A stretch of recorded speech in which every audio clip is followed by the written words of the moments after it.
النهارده ان شاء الله بنشرح درس الانبوبه ذات الشعبتين. الانبوبه ذات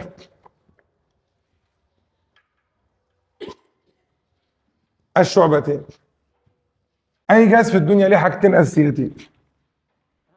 اول حاجه اسمها الاساس العلمي، ثاني حاجه اسمها الاستخدام.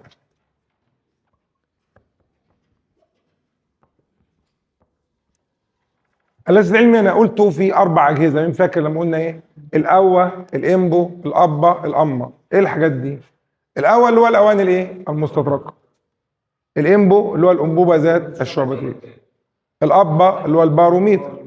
الامه اللي هو المانوميتر. فده الامبو اهي اللي هي الانبوبه ذات الشعبتين. اساسها العلمي النقاط الواقعه في مستوى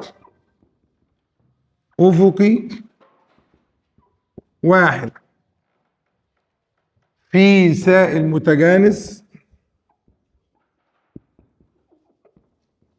ضغطها متساوي. نقول تاني كده الاساس العلمي بيقول ايه؟ النقاط الواقعه في مستوى افقي واحد في سائل متجانس ضغطها ماله؟ متساوي. الاستخدام هسيبك انت تستنتجه بنفسك. التركيب يعني انت اللي هتقول الاستخدام ايه، يعني انت بنفسك انت بناء على الفهم هتقول الكلام ده. اللي قدامك دي اسمها انبوبه منتظمه المقطع. انبوبه انتهى البغل اول واحد انطرد. الانبوبه منتظمه المقطع. صب ماء فاتزن. ادي الميه. صب الماء فيها يا جماعه، رد عليا. فاتزن. يبقى الفرع اللي هنا نفس حزي الفرع اللي هنا. اهو مهم جدا تعمل كده وتكمل لي كمان شويه كده. ليه بقى؟ بحدد مكان الميه. اكتب عشان ما اجيش اقل منك. ده مستوى الميه اهو. وبعدين قال لي بنرسم نفس الانبوبه تاني يا اولاد. بتقول ايه يا استاذه؟ بقول لك نفس الانبوبه تاني يا استاذه، مش واخد بالي. بتقول ايه؟ بقول لك دول مش انبوبتين. امال ايه يا استاذ؟ دي نفس الانبوبه بس ده مشهد رقم 1 وده هيبقى مشهد رقم 2. مشهد رقم 2 ده بقى يا اولاد صب زيت على الماء. اسمع، صب زيت. ادي الزيت اهو. صب يا ابني، صبنا الزيت. اللهم صل على سيدنا النبي. صب مين قلنا يا حيوان؟ صب الزيت. صب الزيت. فالزيت عمل ايه في الميه؟ ضغطها طبعا. يبقى الميه اللي هتنزل هنا هترفع هنا. خدت بالك انا عملت خط ده ليه؟ شوف ايدي كده، معلش بقى استاذنك بس. موضوع حركه الميه ده مهم جدا. بقول لك الميه اللي نزلت هنا كده طلعت هنا كده. استاذ مش واخد بالي والله.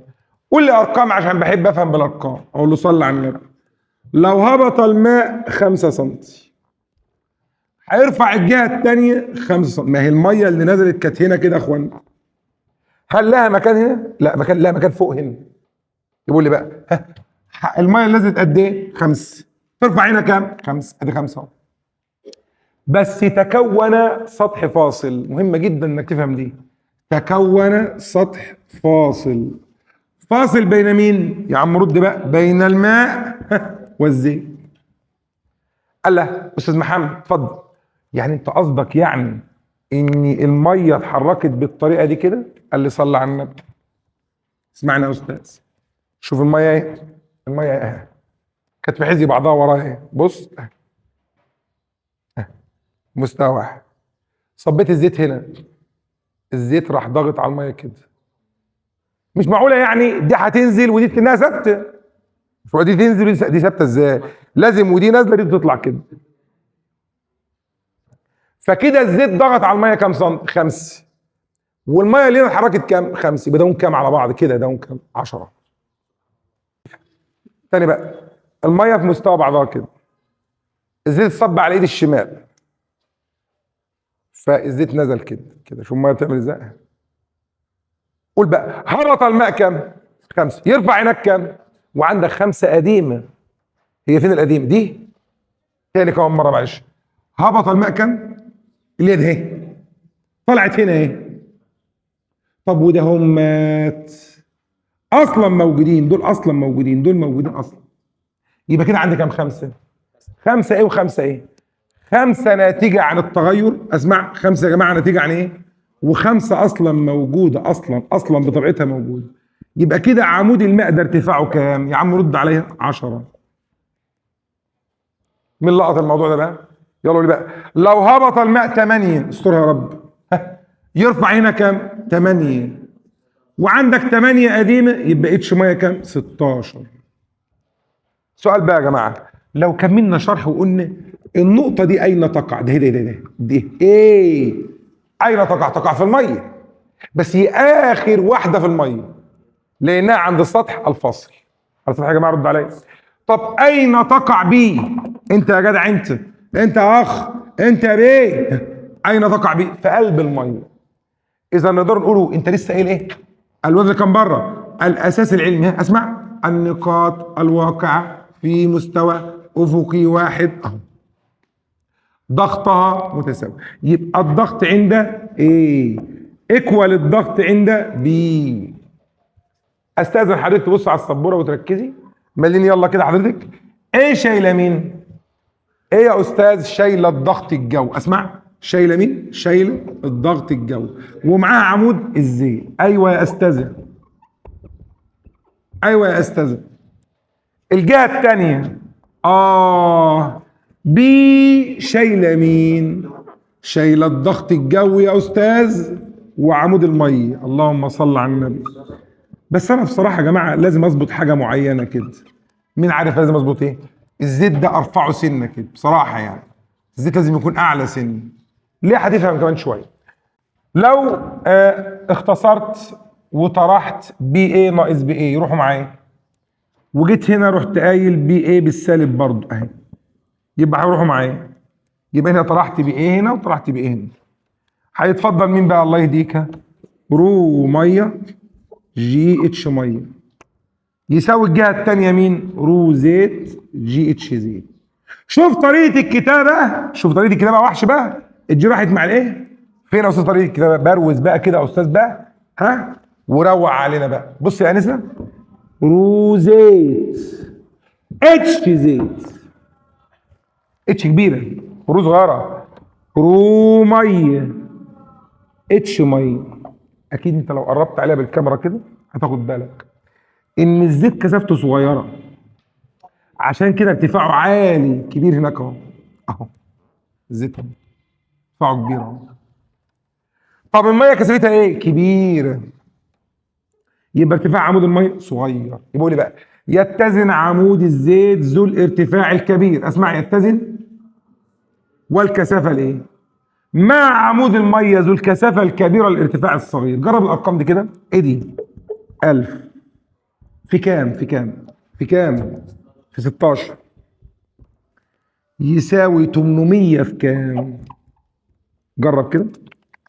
20. احسب ورايا. 16000. اسمع، اليمه الثانيه 16000. بتضرب كده يا عم 2 في 8 بكام؟ وثلاث اصفار يبقوا كام؟ طيب وهنا 16000. انت يا زيتون، انت ايه؟ صاحب الكثافه الايه؟ فكان عمود الزيت بتاعك ايه؟ كبير. انت يا ماء، انت ايه؟ ذو كثافه ايه؟ كبيره. يبقى عمود الميه بتاعنا صغير. من لقط الموضوع ده. فاذا هو الفجر قرب ولا ايه؟ وحد الله. الاستخدام الاول. اسمع، الاستخدام يا اولاد اكتب عندك كده: تعيين كثافه سائل. تعيين يا جماعه رد عليا. مجهولة بمعلومية الفول باور كثافة سائل آخر معلوم. نقول تاني كده أول استخدام، قولوا يا جماعة يلا. تعيين مين؟ تعيين مين؟ كثافة سائل مجهول بواسطة سائل آخر معلوم. يا جماعة صلوا على النبي، مش الارتفاعات ده أقدر أقيسها بالسنتي؟ والله أقيس ده ألاقيه 16، أقيس ده ألاقيه 20. مش عارف فاهميني ولا إيه يا جماعة؟ ألاقي ده كام يا جماعة؟ 20. طب يا جماعة الارتفاعات دي سهلة ولا مش سهلة؟ يا جماعة ردوا عليا. بالمسطرة أحط بس المسطرة كده يطلع ده 16، أحط المسطرة يطلع ده كام؟ 20. سهلة دي. طب لو الزيت مش عندي أقدر أجيب كثافته ولا لا؟ أقدر طبعا. ثانية واحدة. إذا أنا أقدر أعين كثافة مجهولة بواسطة كثافة معلومة، بس بشرط إذا علم مين وعلم مين؟ ارتفاع ده كام وارتفاع ده كام. ثاني واحدة بقى، حضرتك مش ملاحظ إن اتش وروع علاقة عكسية؟ قال لي آه. إثبات أن مين ومين علاقة عكسية. يا جماعة ردوا عليا بقى، إثبات إن مين ومين علاقة عكسية. يبقى صاحب الكثافة الإيه؟ الصغيرة صاحب الارتفاع الجامبو. ارتفاع جامبو كبير أهو. دي الهدف رقم كام؟ 2. الهدف رقم كام؟ 2. الهدف الثالث تعيين الكثافة النسبية للماء. يا سلام يا سلام يا أستاذة يا أنسة، عرفي كده النسبة بين كثافة المادة لكثافة الماء عند نفس درجة الحرارة. ارجع للدروس اللي قبل كده. تعريف مين ده؟ ما تردوا يا جماعة. لا إله إلا الله. النسبة بين كثافة المادة لكثافة الماء الكثافة النسبية. الحمد لله انت وضعت والله. اشهد ان لا اله الا الله محمد رسول الله. تاني، يبقى الهدف الثالث تعيين، استاذن معاليك، تعيين الكثافة النسبية للزيت مثلا. يا جماعة واضح طبعا ان لو سائلين بقى بيمتزجوا مع بعض هنعوز ثالث. هنعوز ايه؟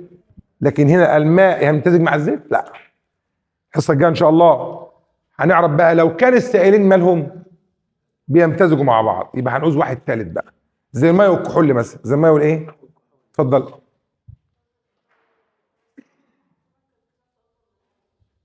كثافته اكبر، وايه المشكله؟ لو كثافه السائل اللي صبناه اكبر هيبقى ارتفاعه هو اصغر من الميه. لا هيضغط عادي، لا مش هيغطس، مع انه لا يمتزجان. لا يزق الميه اكتر بارتفاع اصغر. يعني يبقى رسمته عامله كده. لو يا جماعه السائل ده كثافته اكبر هيبقى وضعه عامل كده. بص انت بقى، مين اكتر؟ الميه اكتر من ده. يبقى ده من اللي ارتفاعه اصغر كثافته ايه؟ اكبر. وساعتها بقى هيبقى الميه هي الاصغر، فعشان الميه هي الاصغر ارتفاعها اعلى. لكن انت فاكره ان هو هيغطس جواه يخش جواه؟ يعني زي ما بتكون فاكره زي الحديد كده ان يغطس جوه، ما يحصلش الكلام. دي سوائل. الثانيه ماده ايه؟ صلبه. حاجه اسمها اسطح فاصله. زي انت لو روحت حالا وجبت طبق وحطيت فيه شويه ميه وصب عليه زيت، مستحيل تلاقي الزيت تحت، يطفو فوق. فهمت ازاي؟ معلش معايا، انا فاهم دماغك وعارف قصدك ايه. ايوه يا ابني، ما هو انا لسه قايل يا ابني صبيت حبه صغيرين. يعني انا، يعني زميلكم يا جماعه عايز، دي بقى افكار مسائل يا جماعه. انتوا كده يعني بتاخدوا الدرس من بدايته وتسالوني مع اني لسه ما خلصتش. لسه قدام الحصه الحصه الجايه. عايزين تسبقوا تسبقوا تسبقوا كالعاده. عايزين ناخد كل حاجه في وقت واحد، وانتوا اصلا بتستوعبوا حبه حبه. مش كده عندكم انتوا، مش عندنا. لازم تستوعبوا حبه حبه. ما تخرجونيش على اللي انا بقوله. اللي بتقوله ده كله هيجي، بس اصبر مع الوقت. عيد تاني يا جماعه، ما تسبقوش حاجه. يعني مثلا عمك نادر يقول لك ايه؟ عايز اطوف بزيت لحد ما كذا. ازاي؟ ده الزيت هيطوف قبل ما الميه تنزل تحت هنا. مش هتلحق لان الزيت خفيف. اللي فاهم وجهه نظري، الفرع ده هيتملى زيت ولسه الميه ما نزلتش هنا كده لسه، فهينكب بره. مش هقدر. يحصل في الحاله اللي انت قلت عليها بقى، لو الماده دي تقيله تكنس قدامها كده لحد ما تطير الميه. العكس. يبقى رد عليها بقى، الحاجه خايفه يحصل لها ايه؟ هي اللي تخرج، ولسه دي ما خلصتش، لسه دي بتنزل سن. لو العكس بقى، لو الحاجه دي تقيله، ايوه مع نزولها هتطير الماء من بره هنا كده، مش هيحصل اتزان. انت معاك الكلام واضح؟ برضو او سبحان الله المجموعات كلها ما سالتش الاسئله دي لانهم بيسمعوا الكلام. اهدوا، اهدوا. ماشي ولا مش ناويين تهدوا ان شاء الله؟ ناويين تهدوا. اكتب عندك بقى تدريب صغير، تدريب يا جماعه، فك نفسك كده، فك العضله كده، فك. اكتب عندك، اكتب عندك يلا، انبوبه منتظمه المقطع، استرها يا رب. ما معنى منتظمه؟ والله كاتب على السبوره كل حاجه. سرعه ثابته. يا اختي، منتظم المقطع يعني الوسع ده اهو قد الوسع ده اهو، بالظبط كده. انبوبه منتظمه المقطع، صب بها الماء. صب بها يا جماعه، فاتزن. تربيه وسخه. خلاص. ثم صب الزيت في احد الفروع. مش فارقه بقى يمين شمال، مش قصه. فهبط. الله، بحب بقى فهبط دي. مين اللي هيهبط بقى؟ استر يا رب. الزيت. حسبي الله ونعم الوكيل. فهبط الماء. هو هنا هبط الزيت؟ هبط الميه اللي هبطت. الزيت يتصب، الميه اللي تهبط. يعني الزيت بيتصب وهيهبط وراه خر. فهبط. خلاص يا جماعه، انا اسف لدماغكم الوسخ. هبط الماء 10 سم. يلا يلا، هبط الماء كم سنتي؟ 10 سنتي. فاذا علمت ان قليل البخت لا العظم في الايه؟ اه، يا اخت صوتك ما يبانش غير في الحاجات دي بس.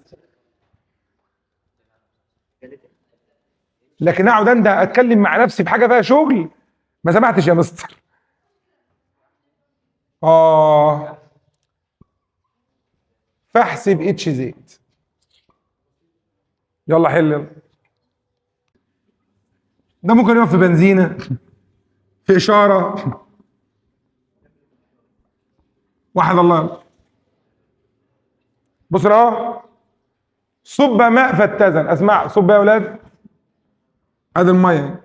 خلي بالكم ان شاء الله بقى الحصه الجايه بقى مع الابداع، مع تطور الدرس بقى يا عم نادر. مع تطور الدرس هنوصل لحاجه مهمه قوي. ان مثلا يقول لك ايه في مطلع المساله كده، المتخلف: انبوبه الشعبتين ارتفاعها 50 سم ملئت بالماء حتى منتصفها، يبقى دول 5 وكم؟ و20. انا بسخنك اهو.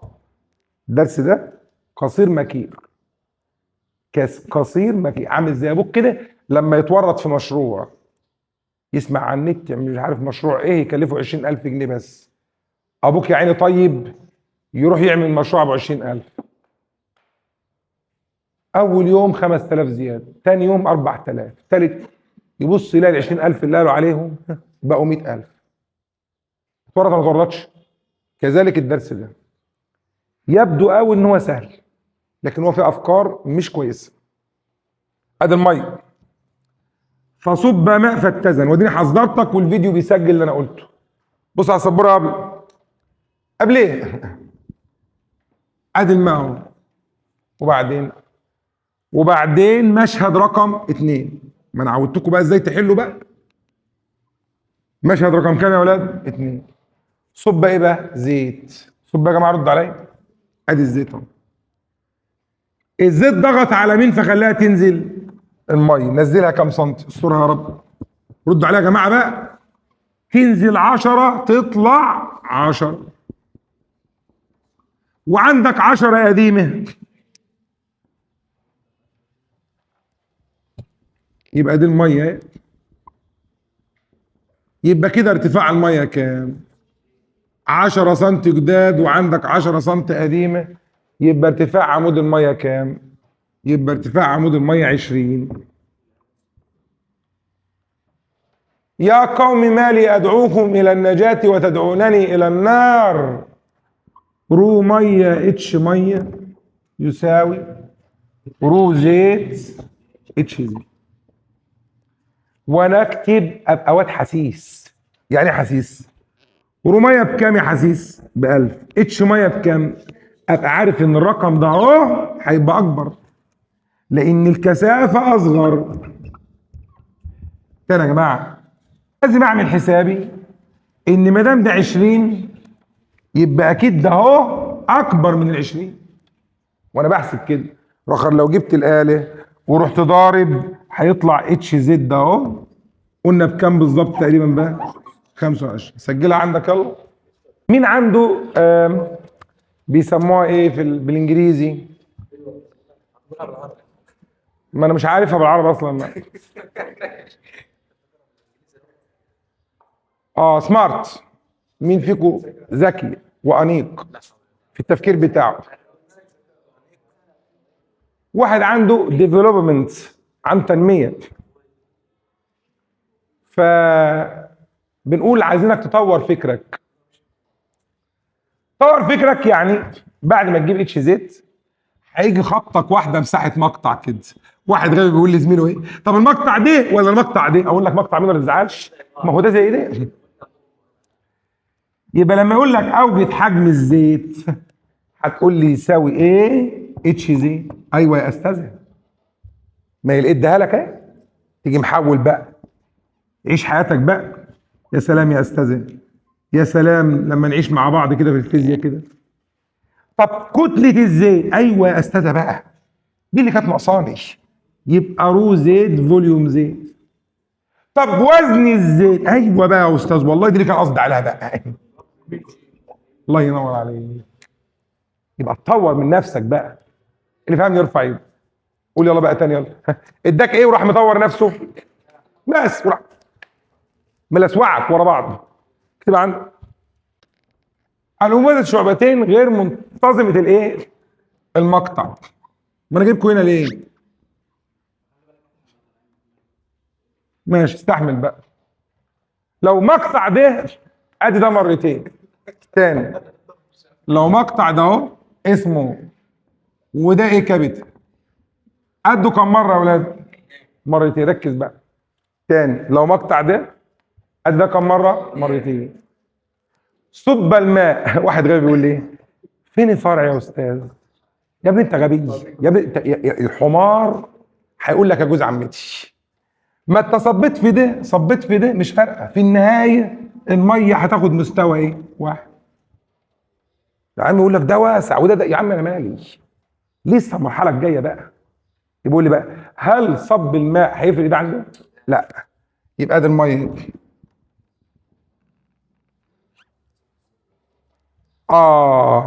صب الزيت اللي يفرق بقى. هتصب في الفرع الواسع ولا هتصب في الفرع الضيق؟ ده يفرق بقى. ركز معايا بيه. فادي الانبوب.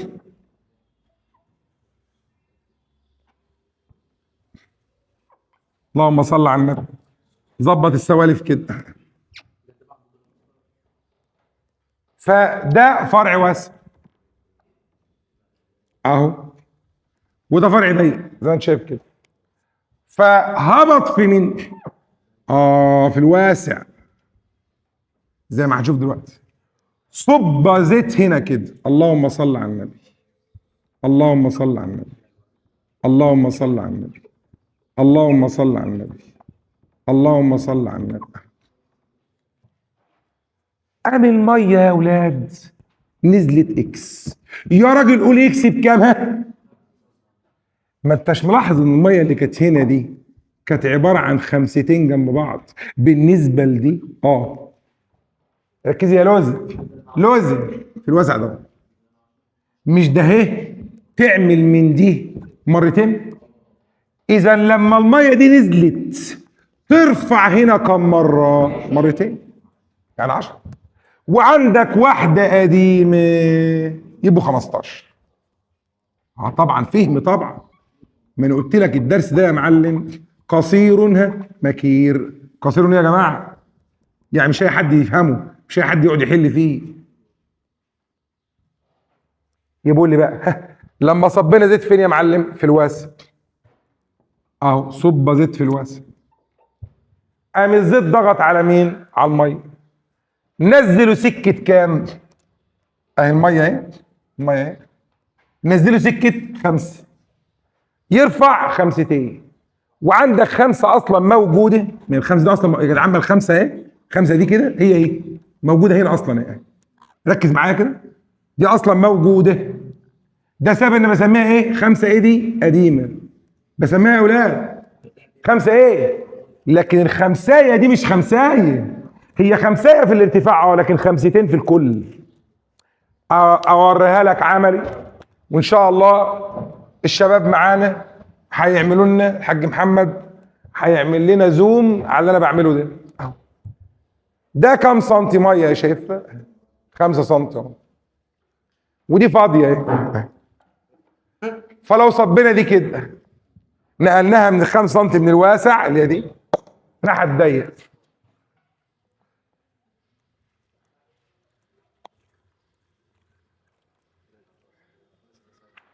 طبعا جتتك ما نسيتش ترميها من العيد الكبير اللي فات، او العيد الصغير قرب اهو.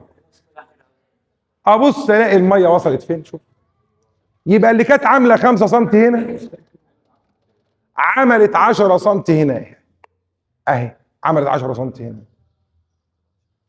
يبقى انتقال الماء من الفرع الايه؟ الواسع اللي كان هنا ده للفرع الضيق يعمل 5 فوق بعض. يعمل يا جماعه، رد عليا. طب وكده كده عندك 5 قديم يبقى كله كام؟ 3 اكسات. 3 ايه؟ مفهوم؟ خلي دي عشان هنعوزها تاني دلوقتي. ام هند اقدر اقول عند صب زيت في الايه يا اولاد؟ في الواسع، هبط الماء اكس ولتكن كم سنتي، يرتفع الماء في الفرع اللي عليه ما كتبش يا جماعه الحصان هتبقى سنته ما يعلم بها ربنا. والله العظيم هتبقى معجنه ورا. هغير اليافطه بدل سنتر محمد العربي اخليه مستشفى الجلاء للولاد ان شاء الله. في الفرع الضيق 2 اكس، ثم اضيف اكس الايه؟ القديمه. يبقى اتش ميه كده 2 اكس زائد اكس. يا دي النيل على رقيه وسنين رقيه. يبقى اتش ميه كام اكس كده؟ 3 اكس. لو ده بدل ما هو ضعف بقى 3. ايوه يا استاذ ايوه، ده 3 مرات ده وتصب هنا هون هينزلها اكس. ارفع 3 اكسات، واحده قديمه يبقوا 20، بدل ما 15 تبقى 20. اللي فاهم يرفع ايده. قول بقى لو الواسع قد الضيق 3 ايه؟ مرات، ونزلنا اكس في الواسع، ارفع هنا كام اكس؟ 3. واحده قديمه يبقى 4. 4 في 5 ب 20. يبقى كده اتش ميه ب 20 مش ب 15. شغل بقى دي، شغل دي. دي مش للديكور، دي للفكر يلا. لو ايه 4 مرات الله هتنزل لي هنا اكس، هرفع لك 4 اكسات، واحده قديمه يبقى دي 5. 5 في 5 ب 25. وطول ما الفرح ايه؟ شغال. عيد تاني؟ ما لسه هنعكس اهو بقى.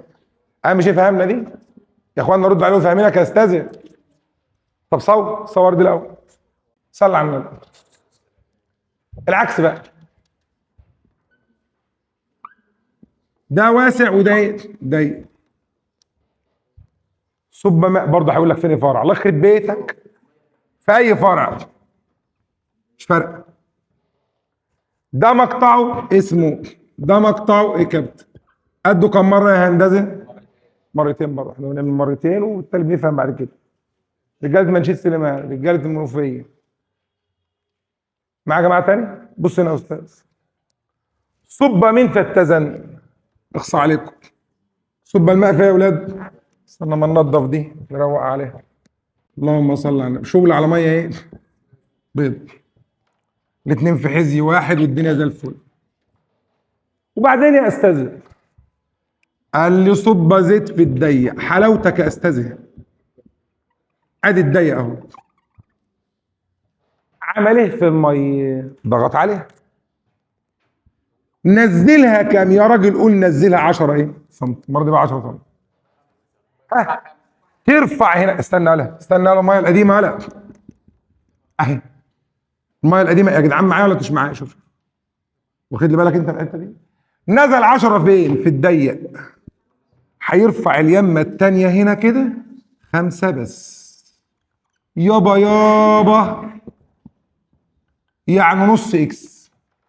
تاني، لما صب زيت في الضيق، لما صب هبط اكس، يرفع هناك وقبل منك عند السطح الفاصل اكس قديم. اللهم صل على النبي. يبقى كده الميه كام؟ رد انت بقى. كم يكون ارتفاع الماء فوق السطح الايه؟ محدش بيرد عليا.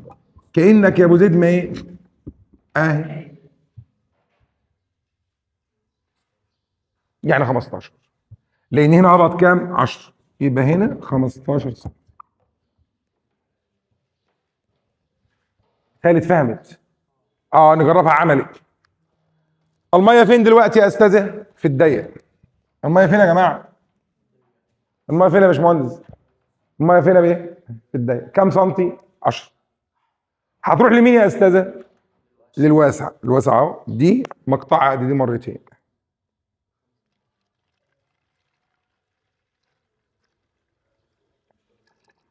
يبقى ال10 سم في الضيق يعملوا ارتفاع 5 بس في الواسع، اللي هي نص اكس. اللي نص ايه؟ ده اسمه التغير. اسمه ايه؟ اما دي اصلا موجوده، اما دي اصلا موجوده، اما دي اصلا موجوده. الحبه ده هم بس صغيرين، ده هم اللي تغيروا. اللي هو هنا كانوا واخدين ايه؟ اكس، لما يروحوا هناك يبقوا نص اكس.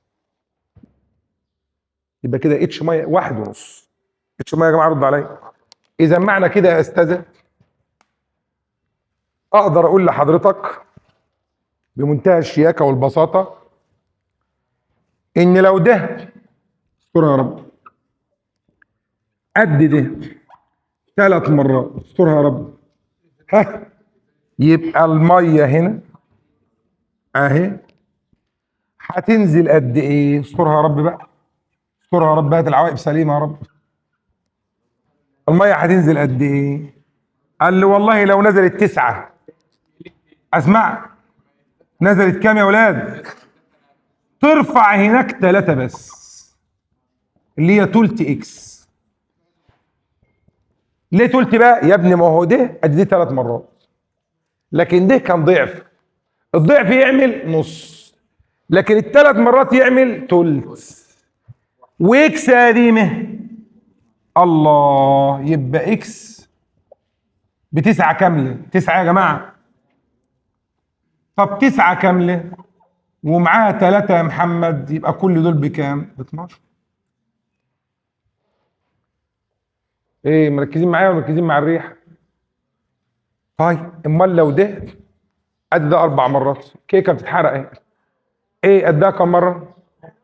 يبقى 1 وكام؟ وربع. لو قدها 5 مرات 1 وخمس. يبقى يا جماعه كده جديه 1 وجديه 1. اظن كلام واضح يا جماعه. رد عليا. عيب، اعيد يا ابني. انت وهو، انت وهي قصدي. طب يلا سجلوا. التطبيقات بتاعتنا شرحنا منها تطبيق وهو ضغط الدم. ده بالنسبه للي عنده ايه؟ دم. يبقى التطبيق الاول غصب عني معلش،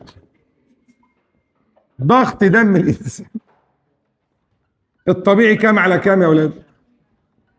حد يرد عليا. 120 على كام؟ على 80. صلى على النبي. لمناسبة موضوع النعمة، دايما دايما مهما انت يحصل لك في حياتك، اعمل زي ما مجدودنا ربون على. واكتشفت ان في حديث عن الموضوع ده بعد كده، بس انا ما كنتش اعرف الحديث قبل ما كان. بصوا يا جماعه، هي دي التعليم. الجد بقى الاكبر، ابو الاب، كان لما يلاقي حبايه ذره مرميه في الارض كده يوطي يشيلها ويعينها. لما انا كبرت بقى يمكن عديت 35 سنه كمان اكتشفت ان في حديث عن سيدنا النبي في الموضوع ده. معناه ان انت لما تحافظ على النعمه مهما كانت صغيره ربنا ايه؟ يزودها لك. مفهوم كلامي صح؟ صلى على النبي. التطبيق الثاني ضغط، صلى على الحبيب النبي، اطار السياره. اسمع يا جماعه، ضغط اطار مين؟ السياره. بصوا بقى يا اولاد، اللي عندهم عربيات ملاكه عارفين اللي انا بقوله ده. يعني تلاقي الراجل ما درسش فيزياء خالص، كان ادبي، وتلاقيه يقول لك ايه؟ ادي الكاوتش القداماني 35 وادي الكاوتش الوراني 40. دي معظم العربيات كده، عشان العربيه تبقى ماشيه عامله كده، عشان مع السرعات هي بترفع لوحدها من قدام اصلا. ادي واحده. ف 35 ايه و40 ايه؟ قال لي صلى على، تسمع يا ابني، اسمع يا ابني حاجه تنفعك يا ابني. 35 بار بكتب بالعربي اهو، بار. اعتبر البار كانه انا قلت اعتبر عشان اللي بيتفرجوا عليه على الفيديو، قلت اعتبر، قلتش لا يساوي، قلتش يساوي، انا ما قلتش يساوي، قلت تقريبا. البار كانه 1 BA، يعني كانه 1 ضغط جوي. يبقى تاني بقى لما اقول كلمه ايه رد عليها. بار كاني بقول 1 ايه؟ ضغط جوي. يعني يا جدعان كان الرقم ده مضروب في 1/10 أس 5 نيوتن على المتر ايه؟ تربيع. مين فاهم قصدي بقى؟ يبقى البار ده كانه ايه؟ كانه 1 ضغط جوي. اسمع، كانه يا جماعه بالله عليكم انا تعبت والله، كانه 1 ضغط ايه؟ جوي. فقول لي بقى، كاوتش العربيه الملاكي بياخد كام بار تقريبا؟ 35 بار، يعني تقريبا كام مره قد الضغط الجوي؟ 35 مره. حلو الكلام؟ جبنا اللي هو الاخ كركر ده، ولا كان اسمه ايه اللي كان يقول لك ايه؟ مسمار 10 سم 10 سم وراح راشق في الكاوتش ده، ايه اللي يحصل؟ الهواء يبدا يطلع بقى. ايوه كده. لا، لحد ما الكاوتش يبقى على الجنط.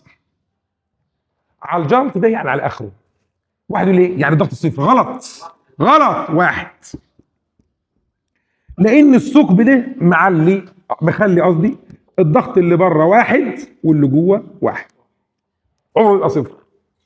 صفر ده في ازازه الحاجه الساعه لما تفتح ده لان الضغط جوه بزيرو، فالهواء دخل من بره لجوه. ازازه الحاجه الساعه لو بتفتحها لاول مره، حتى ازازه الميه المعدنيه تلاقي مكتوب عليها كده، يقول ايه؟ صوت التكه امان لك. التكه دي يعني وانت بتفتح كده تسمع، عارف السمع انت معناه ايه؟ ان جوه هنا دي بتتفتح لاول مره، لان في ناس ما عندهاش ضمير بتعمل ايه؟ بعد ما تتفضى يرجع يملاها تاني ميه عاديه ويقفلها ويبيعها تاني. ايوه، ما هو جوه هنا الضغط يساوي زيرو. كلام واضح، الضغط هنا يساوي ايه؟ زيرو، تبقى مفرغه. فاهم ازاي؟ لان لو دي مش مفرغه من الهواء فيه ميكروبات والى اخره بقى. برضه ازازه الميه الغازيه نفس القصه. نرجع لموضوعنا تاني. ده كان بقى 1 ATM. عملنا ايه في الكاوتش اللي بايظ ده؟ لحمناه. الحم يا ابني، زود مره ايه بقى؟ تانية اهو. فلما زودناه الكاوتش يرجع مره تانية ايه بقى؟ رد انت بقى. 35. طب رد عليا بقى، ال 35 دول هم كده خدوا كام زياده؟ 34 بس. لان هو جوه كان فيه كام قبل ما ننفخ تاني؟ 1. اللي فاهم يرفع ايده. قول بقى يلا. كاوتش اطار السياره وهو مثقوب بقى، كام يكون الضغط جواه؟ 1.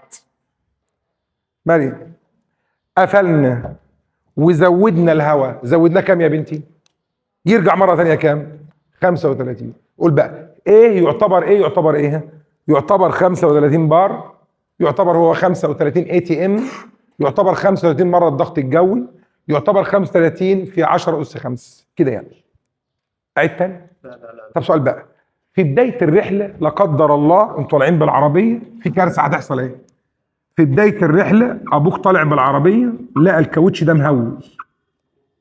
ايه اللي بيعرف ان ابوك ان الكاوتش مهوي؟ تلاقيه فارش على الارض كده. فارش دي معناها ايه؟ معناها مساحه كبيره، معناها احتكاك كتير، معناها درجه حراره عاليه. حتى انت كده حط ايدك على الكاوتش، قصدي على الكوتش، بالكاوتش بتاع العربيه قصدي، وبعدين قبل ما الرحله تطلع على الكاوتش العربيه تطلع، وبعدين حط ايدك تاني بعد العربيه ما وصلت لنهايه الرحله، هتلاقيه سخنه حتى لو كان منفوخ. فلو هو مهوي هتلاقيه سخنه جدا، ده ان ما كانتش تفرقع في السكه. ليه بقى؟ كتر الاحتكاك مع الارض بيولد حراره عاليه جدا قد يؤدي لانفجار مين؟ كاوتش العربيه. ابوك لازم في اقرب مكان يعمل ايه؟ يزوده، يقوم من مساحه التلامس اللي كانت كبيره مع الارض تصغر. فلما مساحه التلامس تصغر الاحتكاك ايه؟ يقل، يقوم درجه حراره تقل. اللي فاهم يرفع ايده. يبقى من الامان ايه بقى؟ من الامان انك تفحص عربيتك قبل ما تمشي، موتور وكاوتش. والفرمله مهمه جدا. معانا مش معايا؟ ايه؟ اه طبعا، وصعوبه في التحكم. لو الكاوتش مهوي بتلاقي العربيه عايمه كده مش مظبوطه. يا جماعه طب فاهمين كلامي؟ ما بردوش عليه ليه؟ فاهمين؟ ماشي بس كده خلصت.